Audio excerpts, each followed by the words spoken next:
Now, my special guest tonight is Molly Bloom. Welcome, Molly, to the program. Molly, the author of the book Molly's Game, and that made into a movie of the same title. Molly, hello, how are you? Hi, Gary. I'm Hey, well. How are you? you're good, good. I'm good. And I love stories like yours because it intrigues me when there are these sequences of events that don't seem to have a logical connect the dots order. And I think your life is that, and that's what intrigues me. Let's start at the age of 12. You're Okay. growing up in Colorado and you receive some pretty bad news, right? You're into skiing. Let's start it with that. And then what happens? I'm into skiing. My brothers and I are competing in mogul skiing. We love it. And then at 12 years old, I get diagnosed with really severe scoliosis. And the doctors basically tell me that I have to go in for emergency spinal surgery. And they're going to take bone out of my hip, fuse the top 11 vertebrae together, and put two huge metal rods down the entire length of my back, basically rendering 80% of my spine immobile. And you're thinking, or at least they're telling you, that your skiing is over. Yes. And you said to that, what? Well, I didn't say much to it, but when I got home after the surgery, and basically what I had to do was just stay home from school and not move for a year. I was 12 years old. And this was, we were talking about going back in time. This was the dark ages, this was before Netflix and the internet and social media. And so I just had all this time to think and recover. And I just decided that I was going to give it a go again. I wanted to get back in the game, so to speak. And so after that year, I got back on the mountain. So you're about 13 and you decide you're going to do it again, get into the skiing thing. Yep. And what was your goal at that point, Molly, as far as skiing? You wanted to make it some kind of... I wanted to go to the Olympics. You wanted to go to the Olympics. So you already had that in your head. Yeah. Okay.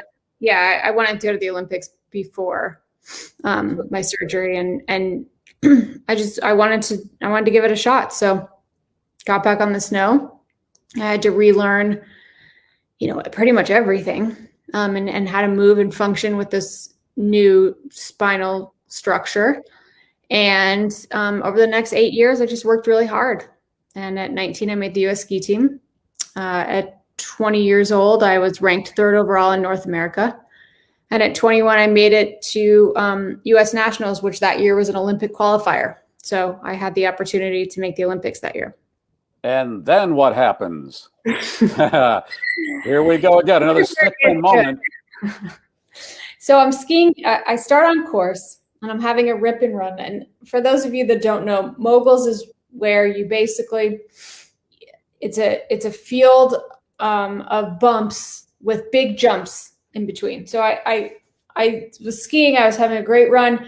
Right before the bottom air, I skied over this tiny little piece of pine bough that was in the course, and it lodged itself in between my boot and bindings, and my ski pre-released, probably 20 feet in the air. And I crashed really hard. And that was it for skiing. Yeah, that led to my retirement. Yep. Because you landed on your metal rods. I did. Ouch. Yeah. What was your recovery from that, just to get back to walking and feeling good? How long after that? Shockingly, I walked away that day, and I was pretty beat up, but I didn't have to have any surgeries but I was in a lot of pain, and I had already been in a lot of pain. I just really had to get real with myself and, and ask the question, do you have four more years? And I really didn't. So the dream of being an Olympic athlete is done. Yeah. And now where are you at in your head? So I'm at the University of Colorado. Well, in my head, I'm heartbroken. I'm devastated. But I sort of had these two goals growing up, and one was to go to an Ivy League law school, and the other one was to go to the Olympics. And I was at the University of Colorado. I had just taken the LSATs, done really well on them, and I was in the process of applying for schools. Retiring from skiing and the nature in which it happened really put me on tilt. And I just wanted to take a year off before heading to law school. And just, we were talking about this earlier, Garry, you're from Chicago and you suffered through a lot of long winters, and I'm from Colorado and I suffered through a lot of long winters. And even during the summer, we would go to the Southern Hemisphere to train. And so the idea of being warm and in the sun for 365 days was just so compelling. So I went to LA and had to get wait a minute. Before you go any further, you went to LA because you knew somebody there, you had a job offer. What was your connection besides the sunshine? Or did you just go, I need sun, I'll go figure it out when I get there? Honestly, the sun was really leading it, but I did have a friend that was there that had just moved there. But honestly, I just wanted a change of scenery. I wanted to go somewhere so radically different from Colorado and from the ski team and just kind of have a different experience. And, the plan was to go there for a year and then go back, finish my last few classes at the University of Colorado and head to law school. So what happens when you're in LA, say the first month or so? So I had to get a bunch of jobs because LA is expensive and my parents weren't on board with this little gap year I was taking. So I went to LA. I got a job as a waitress. I was a terrible waitress. I got fired like 2 weeks later. But the guys that owned the restaurant said, look, you're hopeless as a waitress, but we see that, you show up early and you work hard and people seem to take to you. So come work for us at our real estate development company. And they had just raised a bunch of money for real estate and they were really tough to work for, but I was learning a lot about finance and deals and a world that I knew nothing about. And then one afternoon, my boss said, I need you to serve drinks at this poker game tomorrow night. And you serve drinks at the poker game. From what I've gathered and what I've seen on your speeches that are on the net and everything, that first night you showed up in an $88 JCPenney dress. Yeah. And a cheese platter. Yeah. And I had, the night before, like a good student, I was trying to research how to perform well at this poker game. So I was Googling things like, what kind of music do poker players like to listen to? And I made this really embarrassing playlist with songs like The Gambler on it. So I had this and this was a while ago. So I had this mixed CD, this $88 dress, and I didn't know what I was walking into. And, I showed up at this place and then Ben Affleck walked in the door and Tobey Maguire and Leo DiCaprio. And then, beyond that, the head of one of the biggest movie studios and a politician that everyone knows. And, people from, that had these huge tech startups that have now become, it was just one after another, these people that you read about in newspapers and you see on television, And here you are a month or so into LA from Colorado, and there's Leonardo DiCaprio and Spider-Man and all the others. Yep. It must have been like an acid trip at that moment. It was really, it was really surreal. I have a dog that's crying, whining. You can hear Mine that. does that too. Poppy, come here. Come on. You want to be on TV? Come here. Is this the dog that you talk about where you've had for 20 years, or is this another? She unfortunately died at 21, but wow. This is a new one. All right. So what's the names of the dog? Penelope. Penelope. All right. What kind of dog? She's a Papillon. A Papillon. Oh, what a handsome dog. Look at that. Look at those ears. Wow. Hey, Papillon. All right, Papillon, we're talking about your mother's story and how all this got started. Okay. Yeah, cover Papillon's ears. Okay, so the buy-in for that first night to this poker game was how much? $10,000. $10,000. And at the end of the night, you were paid by tips only throughout that series? Yeah. Is that how you made your money? People were tipping mostly with chips. And at the end of the night, I cashed in and I think I made like $3,000 for refilling people's drinks. Okay, that's but nice. Beyond that, I just had this moment where I was really aware that the access to this type of people and this kind of information was not something that was readily achieved by a young kid from Loveland, Colorado. Like it was so compelling to me, and I really wanted to stay in that room. And this went on every night, twice a week. How often did this happen? Once a week. Once a week. Okay. So how long are you working with this guy before he fires you? I would say around 6 or 7 months. Okay. And what reason did he give for firing you? He thought I was allocating too much time and too many of my resources to the poker game and not enough to my executive assistant job. Okay. And that sounds like something. I was working for him every day and showing up early. And I mean, anyway, I felt like it was unjust. And you weren't expecting that? No. Because things were going well. These guys are spending a lot of money. Yeah. And it sounds like something happened there where he just wanted to do a power trip on you. Yeah, basically. So you decide, this is what I love. You decide, oh, okay. And he wanted all of the contacts that were coming through for the games. And you did not give him all those contacts, right? Right. You took them. And, okay, let me ask you this.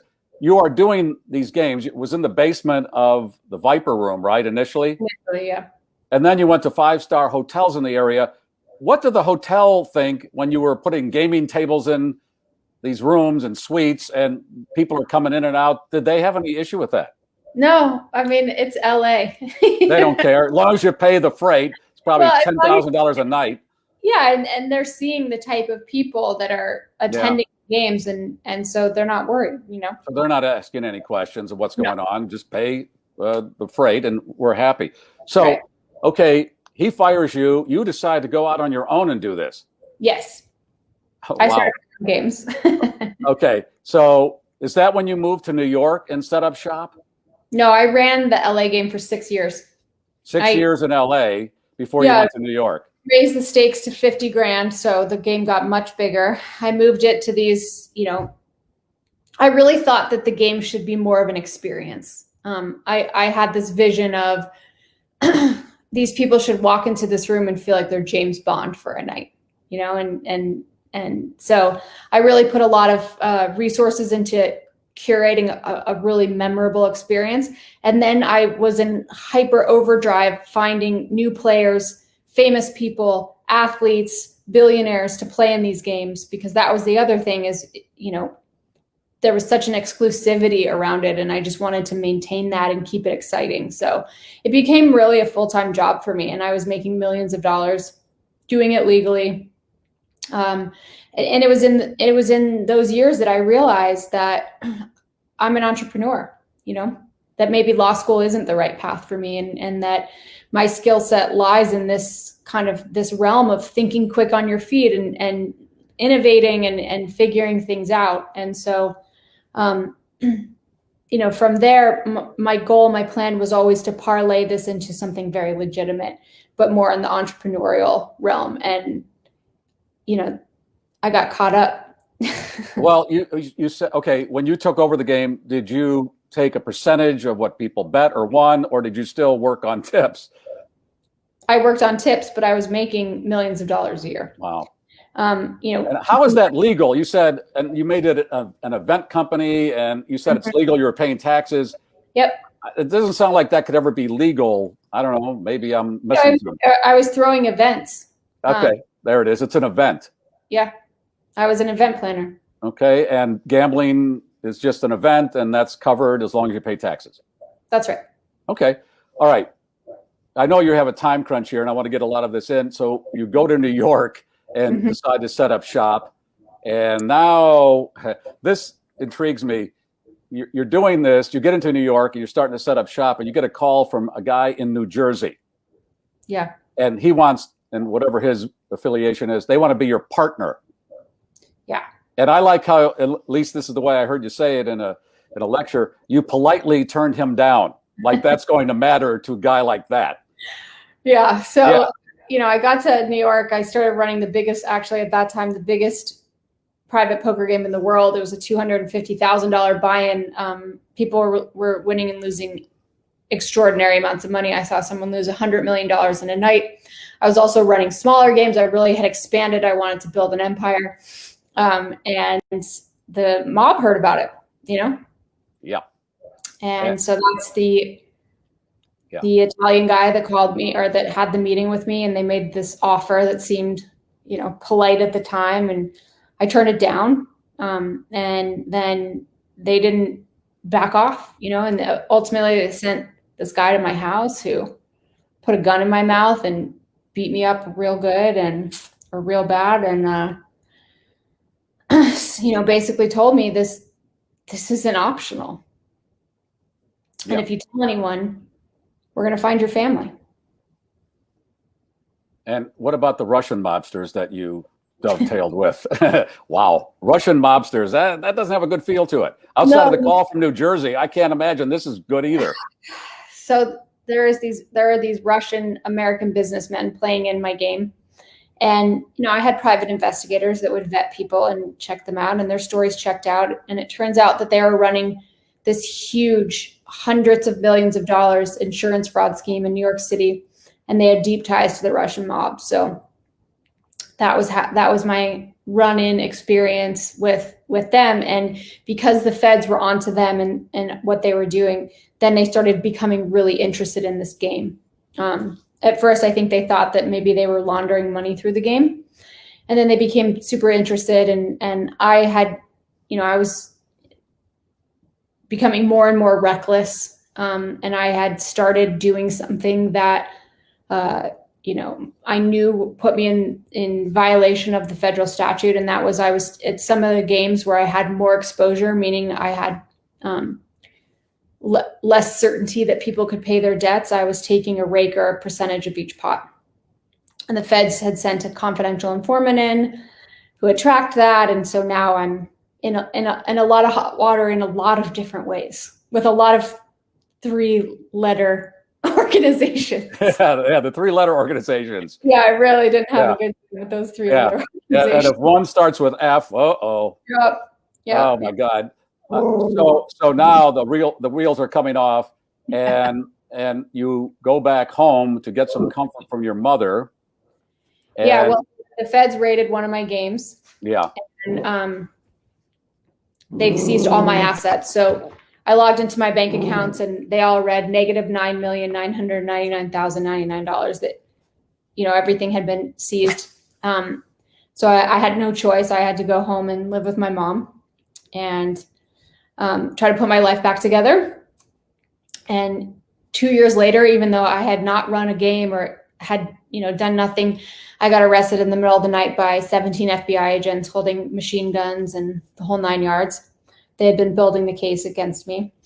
And, I found myself 33 years old, no money, thrown into a pretty serious federal indictment, and had to kind of figure out how to survive that. And the feds offered you a deal where if you exposed the people involved in this, they would give you your money back and pretty much set you free. Was that the deal? That's right. Yep.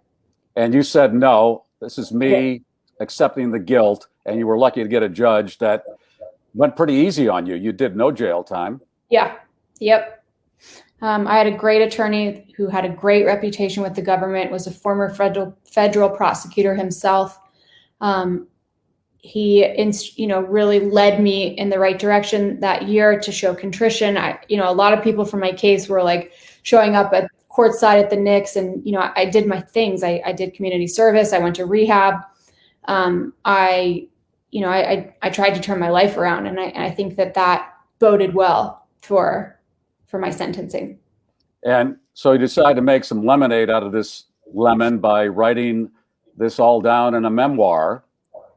Yeah, I didn't really feel like I had that many options at that time. Like, I'm a convicted felon. My reputation's destroyed, my network's destroyed. I'm millions of dollars in debt now, and I wanted a second chance. And I thought, well, there's one sort of monetizable asset here, and that's the story. And so then I kind of set out on this journey to try to figure out how to write a book well, and then how to get a movie made in Hollywood. And you did. And this is an amazing story in that this is your freshman effort as a writer. you start networking to meet Aaron Sorkin, and you meet Aaron Sorkin. Yeah. Who ends up writing and directing the movie. But I love this quote that you say about Aaron Sorkin after he meets with you. He says, "I've never met someone so down on their luck, but so full of themselves." I think that's wonderful. I could just see him saying that. Right. Yeah, but hey, look at you. You've got this core of I can get things done. Sometimes it goes in the wrong direction, but you use that to meet Aaron Sorkin. You get this movie made, and now you're portrayed by Jessica Chastain. Yep. How does that feel? That was pretty surreal and special. I mean, a couple of years ago, I had watched her in Zero Dark 30 and just thought, wow, she's just phenomenal and she's so fierce. And so to watch her play me in a movie was just, it was insane. It was totally mind blowing. I don't know if I'll ever be fully able to process all of those events, but I can just tell you that like the thing that saved me is staying full of hope. And believing that these things can happen, believing that even in the darkest of dark, and when it's, you're in a place where you've messed up, like these were my mistakes, and it was so tempting in those years to just be like, I give up, like I don't deserve a second chance, or, no one comes back from this. And I just had to keep cultivating a mindset of hope and believing that good things could happen. And one of the most powerful lessons of my life. How did your father feel about being portrayed by Kevin Costner? He was pretty excited. Yeah, that's pretty cool too. I get the impression that you were in the movie. It seems like your father's pinpointing the fact that you like the power of controlling men, and that's why you got into this. Would you say that's true? I don't know if I would specifically say men. It wasn't about controlling men. It was that, you go to LA and you work for these people who treat you like you're nothing. And it makes you feel pretty powerless. And so to be sort of catapulted to this position where you have power over powerful people at 25 years old was very exciting, very compelling, very intoxicating. Wow. It's amazing. And the other thing you point out, no women ever participated in the poker games that was run by a woman. Yeah. I mean, I think if I would have let pros in, which I didn't, because pros were just terrible for the game, I think women would have played. But I think women, I joke about this, and like women are too smart to risk $250,000 on a recreational poker game, Yeah. But yeah, so I think that was the reason. If I would have let pros in, there certainly would have been women that wanted to play, but this was all recreational Tuesday night poker, which is crazy based on the numbers, but that's what it was. And as far as you getting out of this and moving on with your life, I know you are on the lecture circuit and you're thinking of another memoir. Yeah, I actually have written most of it. I'm going to try to sell it this month, probably. It picks up at sentencing, and it's really the journey of the way back, how to reconstruct a life from the inside and the outside, because I had to do both. And I'm sorry, go ahead. And along the way, I just learned some really valuable lessons that I feel very compelled to share. And when you have a book that hits this kind of success, made into a movie with A-listers all the way around, is that a daunting task to try to beat that, get even with that, or rise above that to make the next one even bigger? Or do you go, hey, that's amazing that happened out of the box. I'm just going to do what I can do and be happy with it? I think both. I'm gonna try to make it even bigger than the first one, but this book has a little bit more of a in the service of others agenda for me. Like I was so fortunate to have prolific teachers and to have learned about how to reinvent yourself and how to do the inside job and the outside job work. And so it really feels like a calling to share those messages. So it's kind of like you can't lose. Of course, I want it as big as possible. Like that's who I am. I'm ambitious, but also if it, if one person reads it and it changes their life, then that's also awesome. You said you saw somebody lose $100 million in a night. What was the biggest winning you saw in a night? Probably 20 million. 20 million. Somebody won 20 million. And did you allude to the fact that you had almost 10 million in the bank when at your peak? Yeah, I had a lot of money. Yeah. Okay. 10's a good number. All right. Well, listen, I know you have to run, and I thank you. She's the queen of poker on steroids with a cheese platter. That's her title. It's Molly Bloom. Former. All right. Former. She was the queen of poker on and you didn't know anything about poker when you started this. That's the beautiful thing, right? Yeah. Great. Great story, Molly. I wish you the best. Good night to Penelope, and have a wonderful evening. Thanks so much for having me. Molly Bloom, ladies and gentlemen. How about that story, Leslie? Wow. You know, and here's the thing. It's like, oh, well, that's all so exciting. There's the basis for a book. I can't wait to read number 2, because I got a feeling that she's probably going to outdo herself time and time and time again. But. Yes. And the reason we didn't ramp up the drinking at the start of the program is Molly is a reformed drinker. And we didn't want to get into that because that would be rude. But we can check out our sticking of drinking right now. Well, that's it. We invite you into our homes. You invite us into yours. And we hope we're all polite and, you know, giving each other a good Friday evening here. I just am fascinated by how things come about in one's life where if point A and B don't happen, then C and D are completely 180. It's a weird sequence of events, right? She's going from, I'm going to be an Olympic skier, to running poker games. You know, and the cool thing about her is the fact that she takes the hits and then she regroups and starts all over again. Let's face it, she's also a really smart woman. There's no question about that. Great story about redemption and rising from the ashes. And when you get a call from a guy from New Jersey, you better run. That's all I got to say, because everything I know about New Jersey is based on The Sopranos. Well, and so with that, how ballsy to say, no, thank you. Yeah. Wow. Politely, I turned him down. Any movie about gambling does not end well. Let's talk about, Bugsy. Here's Bugsy Siegel. He basically invented what is now Vegas, and he got shot in the eye.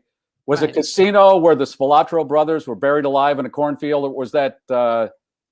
Yes, that's the one. No, it was Casino? Casino, okay. Right. Okay. Right. We're not named that in the movie, but that's the story it's based on. Yeah, well, all those movies that involve gambling, that's what you're dealing with here, folks. It's a lot of money. A lot of people get involved that have maybe some shady pasts or futures or presents, and that's the deal. And the cool thing, too, is now that I'm putting things into a timeline, realizing just how quickly she turned around from being kneecapped this way to writing the book and selling it to Hollywood, because I asked her before the show. We don't do a whole lot of pre-show. We just mostly usually drink. But today, that's our pre-show. I asked her, I said, so did you get to go on set and see Jessica Chastain playing you and all this other stuff? She's like, no, I was still doing community service. Yeah, I was on probation. She was on parole. She was on probation. And she couldn't leave the country probably because they were filming in Canada. In Canada. Yeah. Yeah. So that's how quickly she took this and turned it around. So once I've had a gun in my mouth and it's not my hand that's holding it, I got an issue, and in the movie, she's really throttled by this guy, and he takes all her money and jewelry, and that was probably the wake-up call of maybe I've gone too far with this deal. You think? Yeah. But she's also a babe. I mean, when you think about like how stupid you were in your 20s, and then, you did do this where you were still young and raking in big bucks, and a lot of people, that's a recipe for freaking disaster. That much money it could be. You handled it better than most, let's face it. What I saw, I'd step back once in a while when things were spinning, hyper spinning, and I go, okay, I'm just some schmo from the south side of Chicago. How did I get here? It's that Talking Head song. How did I get here? And This is not my beautiful car. Yeah. Yeah, I'm hanging out with these people going, how did I get here? This is amazing. And that seems to be what happened to her. She's standing in this basement at this club, and now all these A-list stars are walking in, and she's just fresh from Colorado serving drinks and a cheese platter. Okay, so this made me think about like those moments in your life where you have that thing that is indelible. And I put it on Facebook just because I was thinking about Molly being on the show. And it's at one point I had the opportunity to ride a horse on a deserted beach in Mexico, and like pounding through the surf. And I went, oh my God, life doesn't get any better. And so I put it out there for people, and I asked them, what are some of those moments for you? And it's weird, but each one of us kind of has that moment, some more extravagant than others, but everybody has that one thing where it's like, wow, this is the coolest moment ever. I remember talking to one of the players who was in the band Wings with Paul McCartney, and he was telling me that one night he gets a call at about 3 in the morning, whether you call that night or morning, and it's Paul, and he wants him to come over because Paul wants to lay down some track. And he was almost hesitant to do it, but I'm thinking, if any of us got a call from Paul McCartney to come over, we'd do it, right? But after you've been with these people for a while, it's kind of, Paul, it's 3 a.m. I'm kind of tired. But it's all relative. Right, exactly. Yeah. What are you going to do? All right. Wow. Okay.